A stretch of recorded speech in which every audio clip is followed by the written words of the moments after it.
এটি রিক। আজ সে ক্যামেরার সামনে আসতে চায়নি, কিন্তু আপনি আবার প্লে টিপেছেন। সে তার ফ্ল্যাটে জেগে ওঠে। তখনই মনে হয় কিছু ঠিক নেই। খুব শান্ত, খুব ফাঁকা। ফোনে নেটওয়ার্ক নেই, ইন্টারনেট চলে না, বাইরে গাড়িও নেই, অথচ এখন সকালের ব্যস্ত সময়।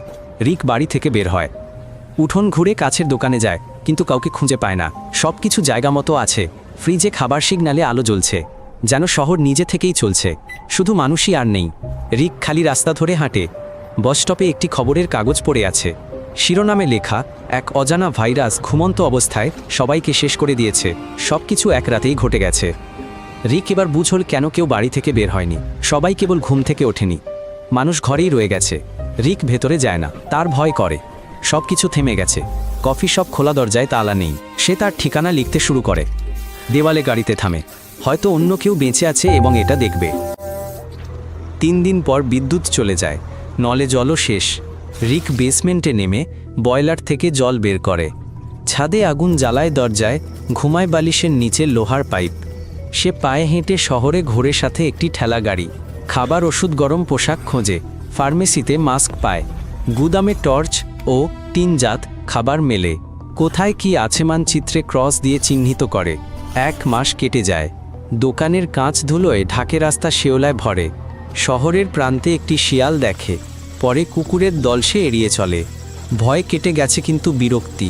কথা বলার কেউ নেই। একদিন রিক ভাঙা দোকান থেকে একটি ম্যানিকিন বের করে। সেটা বাড়ি এনে সোফায় বসায়। গান চালায়, সামনের খালি প্লেটে স্যুপ ঢালে। সে উত্তরের আশা করে না, শুধু চায় কেউ পাশে বসুক। 6 মাস কেটে গেছে। রিক একটি প্যানোরামিক জানালা ও ছাদওয়ালা সুন্দর বাড়িতে থাকে। সব বাড়ি খালি ছিল, সে এটি বেছে নেয়। কারো হানা বা দরজায় টোকা দেওয়ার ভয় এখন তার নেই। জ্বালানি অসীম নয়, কিন্তু একার জন্য 1 ট্যাঙ্কি অনেক দিন চলে। রিক SUV চালিয়ে ঘুরে বেড়ায়। পুরনো পাম্প থেকে ক্যানিস্টার ভরে। এক পাম্পের জ্বালানি ফুরালে অন্যটিতে যায়। সে গ্যারেজ সাজিয়েছে, জেনারেটর খুলেছে। এখন প্রতিটি যন্ত্রাংশের কাজ বোঝে। রিক আর কেবল বেঁচে নেই, বরং সে নিজের মতো করে বাঁচে। তার একটি দৈনন্দিন রুটিন আছে। সকালে খাবার খায়, এলাকা ঘোরে, মজুত পরীক্ষা করে। প্রতিদিন একই রকম কাটে। এতে রিক শান্ত থাকে। সে ম্যানিকিনদের সাথে কথা বলে, আগুনে বসে। তাদের সারা ঘরে রাখে, যেন তার প্রতিবেশী আছে। একটি জানালার পাশের চেয়ারে থাকে, অন্যটি রান্নাঘরে, আর একটি ওয়ার্কশপে কাজ করে। রিক নিজেই নিজের জন্য নিয়ম ও ভূমিকা তৈরি করে, আবার নিজেই তা ভাঙে। সে জানে এটা একটি খেলা, তবে এটি না থাকলে সব ভেঙে পড়বে। রিক একদিন তাকের পেছনে শব্দ শুনে একটি বড় কালো পোকা পেল। সে তাকে হাতের তালুতে নীল কাঁচের জারে রাখল এবং তার নাম দিল টম্বো। সেদিন থেকে টম্বো জানালার তাকে থাকে রুটির টুকরো পায়মান কি তার খাওয়ার সময়সূচিও আছে। রিক তার সাথে কথা বলে, তার ভাবনা জানায়, কি বই পড়েছে তা বলে। সে আর চুপ থাকতে পারে না। তার শোনার জন্য কান দরকার, এমনকি যদি তা আরশোলার কানও হয়। কখনো কখনো সে টম্বোর জন্য কার্টুন আঁকে, যেখানে সে গ্রহকে একাকিত্ব থেকে বাঁচায়। এটা বোকা বোকা, কিন্তু অন্যভাবে বাঁচা অসম্ভব। সময় যেতে রিক এমন কিছু শুনতে শুরু করে, জানেই।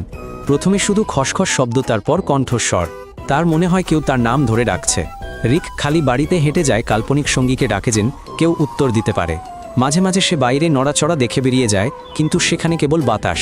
যখন সে ঘুমায় তখন মডেলরা নড়ে। এটা তার কাছে আর অদ্ভুত লাগে না। সে জানে এটা সত্যি নয়, তবুও দেখে যে তাদের একজন গতকালের চেয়ে এখন বিছানার কাছে দাঁড়িয়ে আছে। এক সকালে পুরনো রেডিও ঘোরাতেই রিক কণ্ঠটি শুনল।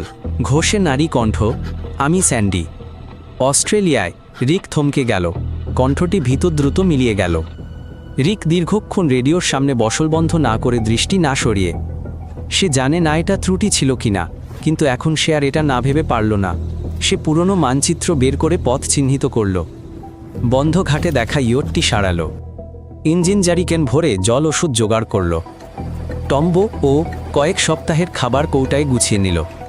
অস্ট্রেলিয়া বা সেখানে কেউ থাকবে কিনা সে জানে না।